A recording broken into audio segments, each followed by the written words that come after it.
So I have got a very special person in the studio today. We've just done a fantastic photo shoot. About four, five. How many different costume changes did we do? Five.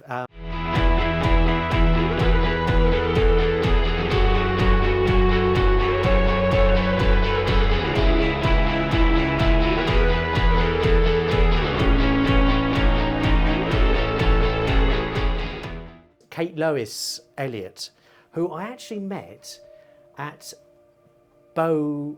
I'm terrible with names, but Bow did Fashion Does. What was it called? Fashion Does Comedy, where people put on some amazing fashion outfits, did a little bit of a walk on the runway, and then did a little stand-up set. And they did it. Bo did it for 3 nights, and Kate was there for one of the nights, and it was such a great gig. It was such a lovely idea, first of all, but also such a wonderful, joyous bit of stand-up as well. I really, really enjoyed it. I took some great shots there, even though I say so myself. And now Kate-Lois came in for a photo shoot, and she's just getting changed back to go home, back down south. So there you are.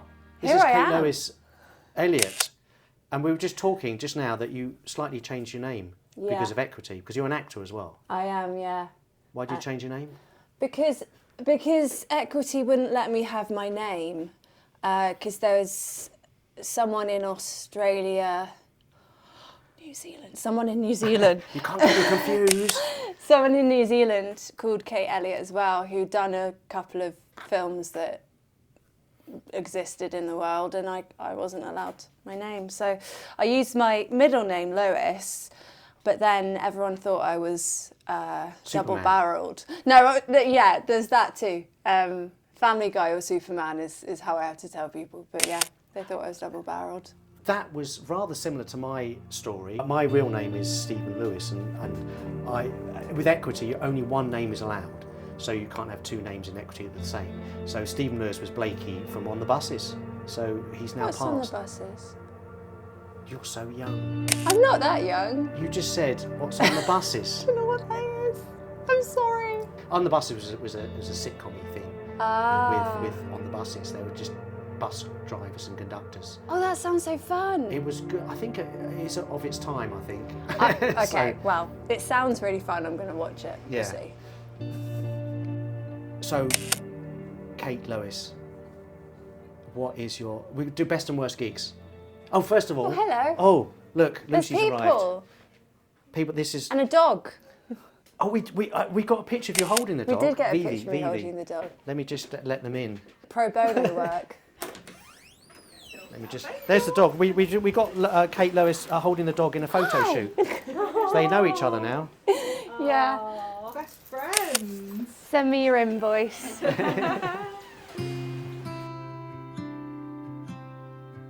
So if you're liking this episode, what do you have to do? You have to like and subscribe. Is that right? Like and subscribe. You know about social Leave media. a comment. Yeah. Send it to your mate or your aunt or your cousin or your colleague. So I was going to do when, why, how? Why did you start comedy? Oh dear, we're getting heckled. I was an actor, and I decided that I wanted to write a one-woman show, because I'd been to Edinburgh a few times and I'd seen, like, you know, all these women would do these like one-woman shows to showcase themselves as actors, and it would be like about some famous movie star that had died, and you know, it was about how their life was really similar to Marilyn Monroe's, and we call like Marilyn on me, or like Judy, I don't know. Anyway, so I was like, I'm going to do that. And then I wrote this, it was meant to be slightly comedic, but I wrote this show about Shani Wallace, who was in Oliver, amazing actress that had like made me want to become a performer. And I wrote it, and I just wrote it. It was, you know, it wasn't really based on any evidence or like research. Turned out she wasn't dead. I mentioned her like being yeah, it basically just turned into this massive parody, and I ended up sending it to her over lockdown. Did you like it? Well, her assistant said that she really enjoyed it, but I don't know whether she's actually seen it or not. Right. But yeah, so I did that, and before I didn't actually really do anything with it, and I showed it to a friend, and she was like, "This is not serious, Kate. This is stand up." And I was like, "Okay." So that veered you into doing your own stand-up as such? Yeah, I did a gig, and I guess I haven't really looked back since. Because in the olden times, when I was starting out, with equity, there were a lot of people who, because there was a catch-22 equity at the time. It's not as powerful as it once was, having an equity card, but you definitely needed an equity card. So there were a lot of actors who went on stage being stand-ups to get their equity card. Oh, really? Yeah, because you couldn't get a job unless you had an equity card, and you couldn't get a job unless you had an equity card. So stand-up was a way of performing professionally to get those. You had to show that you've done professional jobs. Did not know that. Yeah. So there was a way to get your equity card, but you did it the other way. You already had your equity card. I did it the other way around. Yeah. And what year did you properly start stand-up? God, 2019. Yeah. So you're youngie starting. Yeah, and I was going for 6 months, and then the pandemic hit. Yeah. And then I made a web series in my bedroom. This sounds like I'm bragging, but I actually haven't.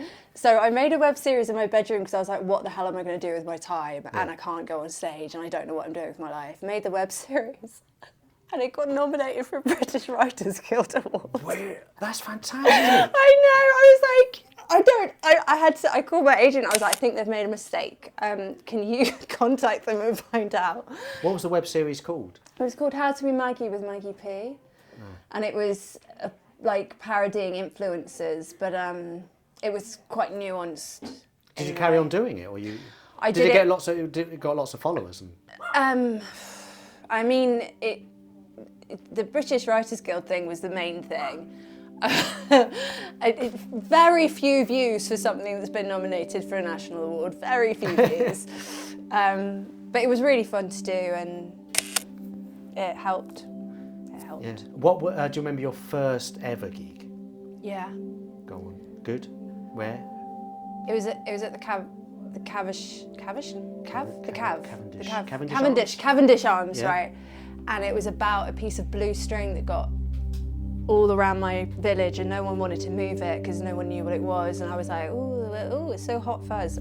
I thought that was the most hilarious thing anyone. Sounds good. Sounds right. It fits really well in a sitcom, and there's the fact that it actually happened is great. But yeah, it was quite light for stand up. But it was. Did it go okay? Yeah. But when you tell someone it's your first gig, you get a bit more. It wouldn't go okay now. No. But what made you want to get up and do? Because it's different from acting, isn't it? Where you're not hiding behind, but you have got words that have been given to you.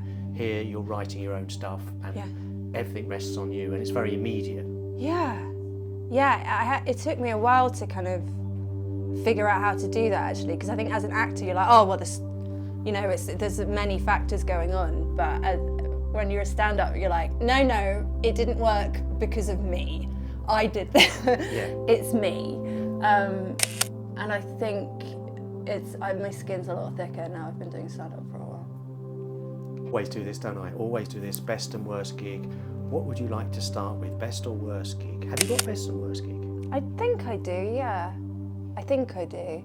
My worst gig comes first. Was my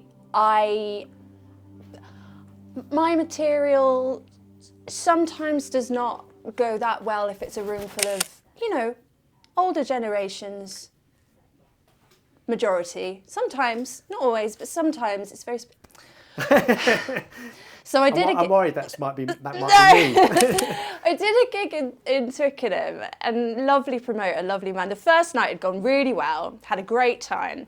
Second night, I used to do this joke where I'd go on and be like, oh, I've been told I should do crowd work. Hello? Yeah, and then I'd move on, and it would normally always get a laugh. But these people obviously were like, oh, poor her, she's nervous and she could be my daughter, and didn't get the joke. And so I did 20 minutes to almost complete silence. And the promoter came up to me afterwards And thank God I'd done a good gig the night before, because otherwise it'd been so much worse. He came up to me afterwards with a wad of cash and went, "Well, you still get paid." Oh, that's... And then all the trains were cancelled to get home. I had to get my husband to pick me up from like 40 minutes away, and I just cried at the car all the way. Oh, it was awful. Yeah, that was my worst. But I do like the idea, because it is funny by saying I'm going to do some crowd work and you literally don't do crowd work, but that's the joke. That's the joke. And they took that as you. I was so convincing. And also, I suppose the problem is that once they've decided that you are nervous or not good, then it's really hard to get back. Yeah. I mean, because whatever you do, it doesn't. Yeah. And when you're new to it, it's hard. I didn't do that again after that. It's still a funny joke. It is funny. But then you've got to move on very quickly to something else. Yes. And okay, so yes, best gig. When I debuted in Edinburgh, I had it was always up and down, but I had this period in the middle where I sort of lost my confidence for about a week. And I was like, and I had this one gig on a Sunday, and it was just the nicest crowd. Everything worked exactly the way I wanted it to. And then I felt like I was just like, oh, this is a room of people that get me. And it was Edinburgh, and I'd been feeling really sad, and then I felt really good after that. And it's not that inspiring, is it? But I just had a nice time and enjoyed the rest of the festival, so that was quite nice. It is inspiring in the sense that I've had lots of people say that kind of story as their best gig rather than say, the Palladium or whatever, because they're the ones that make you feel you're doing the right thing, right? And just have got it right, and people are connecting, getting you totally rather than. Oh, that was really because a big once deal. You're well known and famous, people come to see you because who you are. But they like your material as well. But you're in a room of strangers who haven't come to see you specifically. Right, yeah. Or they have, I suppose, in Edinburgh to some extent, but they're still taking a punt because you're... Yeah. They heard that it was going to be enjoyable, but then it wasn't their sort of enjoyable, and you're always playing with that. You've still got to prove to them that this is... And it all works. Nice. That's a good story. So, I don't know if you've come from an actory kind of family, but was that your childhood dream of what would you do if you weren't doing what you're doing now? There we are. That's the question. I think there's two other things that I would have wanted to do that didn't involve writing and performing. One of them I think I'd be good at, but I wouldn't enjoy, and one of them I think I would enjoy, but not very good at. I think I would have either been a marine biologist. Oh, my son wants to do that a little bit. Or a lawyer. Oh, different. I'm not very sciencey in that sort of way. I'm very much English lit as opposed to biology, but I think I would have really enjoyed being a marine biologist and just not been very good at it. Why? Because you love nature or animals? And I like fantasy. And the sea feels like the deep sea feels like fantasy to me. I guess it's like being interested in space, but I'm not that interested in space. I'm more interested in the woods. So, and the depths of the sea. Or whatever, work in a rainforest. I don't know, something like that would have been fun. But I don't know the fact. Something like isn't something like 99% of the oceans not being seen? I mean, which I'll check those facts. No, it is something like that, isn't it? But that's the fascinating thing. Same as space, I suppose. But but the fact that it's on this planet and we don't know what's down. And why the lawyering thing? As a neurodivergent person, I can very much take my emotion out of my logic, and I'm quite good at arguing when I'm not feeling like. If it's something that's really upsetting me, I can't do it. I just crumble. But if it's something else or about someone else, I'm quite good at arguing my point. I think I would have been quite a good lawyer, but I think I would have hated it. Oh, that's interesting that you would be good at something, but you mostly wouldn't enjoy it. I don't know. I just imagine that it's a very cutthroat world, and I have a really strong sense of justice. So I would just be so angry if I couldn't. If it didn't go your way. Or if I didn't think the right thing had happened, I think I would take that really hard. That's a good answer. And you also just mentioned neurodivergent, which we haven't going to discuss. How does that take its form? Can I ask that? Yeah. I was diagnosed with dyslexia at 21, ADHD at 34, and well, my dad's autistic, so I probably am as well, but I haven't had a diagnosis for that, but it tracks. and the idea of being diagnosed, did that help? Because I remember speaking to Shappy, of course, Sandy, and when she got her, I think it was ADHD diagnosis, it changed her way. I'll put the clip on that what she mentioned, but it was fascinating what she said about it. It made her feel not free, but understood how she reacted to certain things.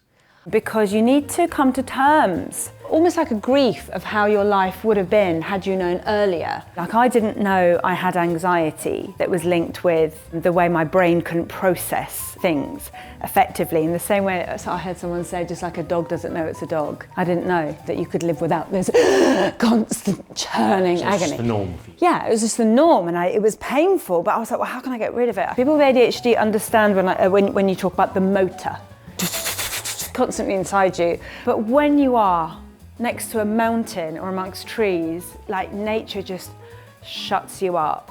I think, yes, it really helped me understand, not necessarily the diagnosis, but when I went on TikTok and started, because that's how a lot of people would just see the videos on TikTok and be like, that's interesting, and then they'll do the deep dive and be like, oh yeah, maybe I relate to that. So when I sort of knew, which was before my diagnosis, it did help. But I'd also felt a sense of, like,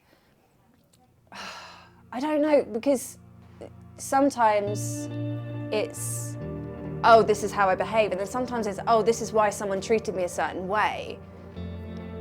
And then, that was very confusing, because I was quite angry about, but then I was like, oh, it was my fault, because I was being ADHD or whatever, and people reacted. So, like, yeah, I don't know. But when you say it was your fault, it's more the fact that you understood why you reacted that way. Or I understood why other people reacted to me, because they didn't understand my brain. That makes sense. So there's that other element of it.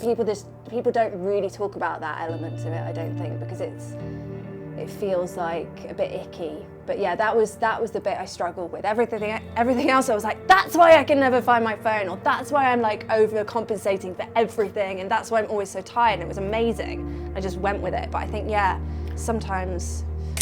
I think that was kind of the line that Shappy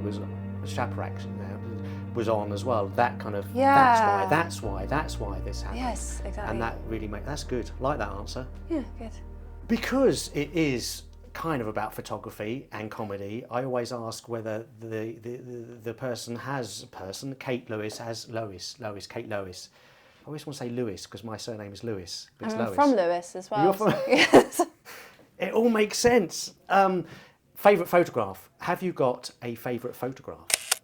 A dear family friend of mine, ours, is a photographer called Peter Lavery, and he did a series on circus performers. Oh wow! And it's amazing. Check it out. It's great. Yes. But there was this one picture of a clown that my mum had above like the mantelpiece when I was growing up, and I always used to find it absolutely terrifying. I'm sure, clowns. Yeah, but as an adult, I look at it again and I'm like, there's this person underneath it, and it's just an amazing picture.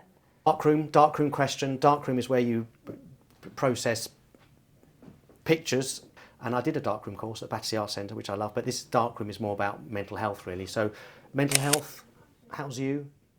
How have you been? Have you had mental health issues or not? Or darkroom? What, today?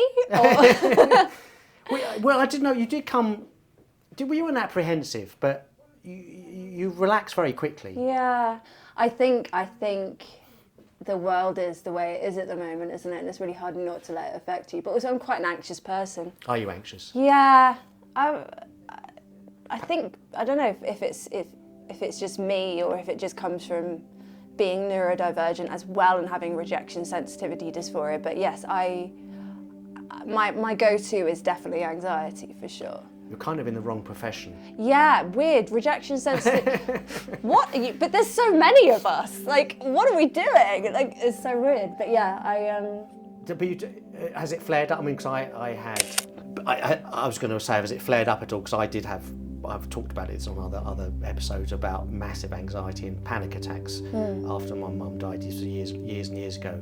How does it manifest? Have you panic attacky or anxiety, or you're okay, it's under control? When I leave here, Yeah. I will probably go over the conversations we've had and go, did that come across the right way? Is he going to come for me now? That will be, because I'm always like, because in the past I've not noticed. And so now, to protect myself, I'll be like, did you offend that person? Was I okay? Which is, again, like anyone who's got anxiety will say, yeah, I do that. Yeah. So that's how mine manifests, I think. Fascinating, and also I'm just going to put you at ease that my goal of this is not to stitch people up. It's a fascinating conversation. Hopefully we're having. You come across very, very, very natural. Oh well, thank you very much. But you do, and I would not think that you were anxious at all. Yeah. In the way you are. I'm much better than I used to be, I think. I think now I'm like, I guess it just happens when you get older, but now I'm like, if someone isn't coming to me open-hearted, I don't really have the time for them. Mirror time, mirror, mirror on the wall. If you, we did a few mirror shots that I really liked. You came across really well in the mirror, both of you. But if you look in the mirror, Yeah. what do you see? I see a person. I've got a quadruple mirror shot here. Look, I've got that as well. What are you making me do? I think, oh, you straightened your hair today. You haven't done that in a very long time. Was it usually pretty curly? Yeah, it's usually like, I can't be arsed. It's naturally like quite wavy. Okay. What else do I see? Family? I see my aunt. Oh, aunt. I do. We've got the same shaped face. As I get older, my face is becoming more like hers. Your than dad's my or your mum's. mum's My mum will be sister? furious. Your mum's sister? My dad's sister. That's probably it. Oh, and my wedding ring. That's nice, isn't it? Nice. Yeah, that was my... When did you get married? How long ago? I got married legally 2 years ago, and then we did the wedding a year ago. Well, no.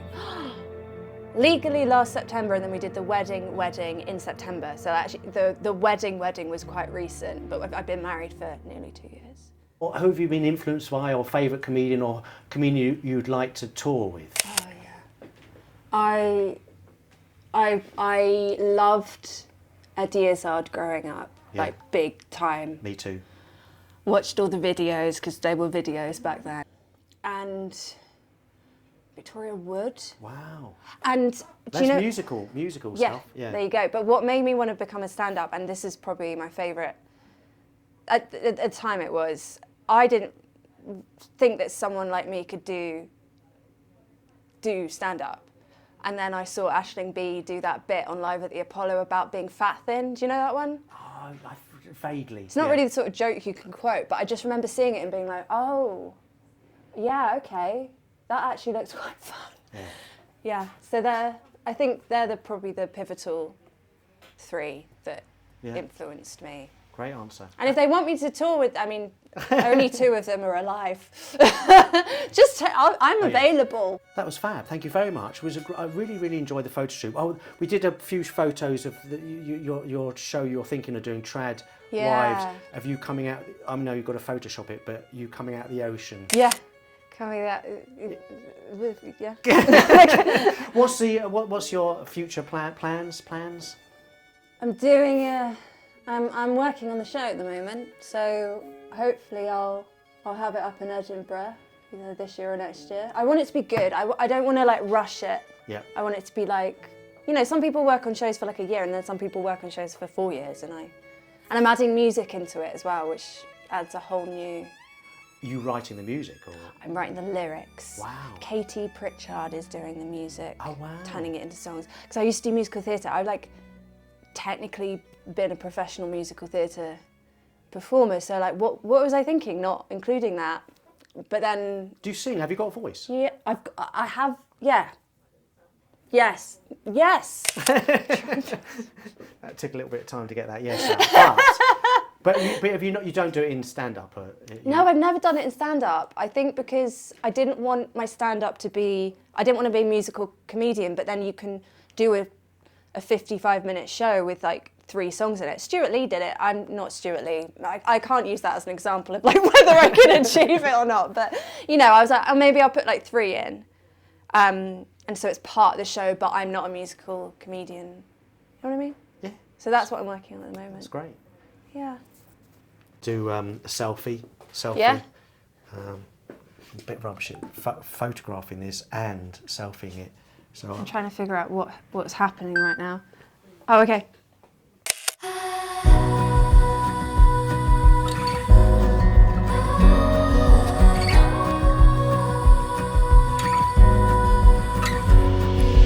Walk with you where you go. Anywhere I'll follow.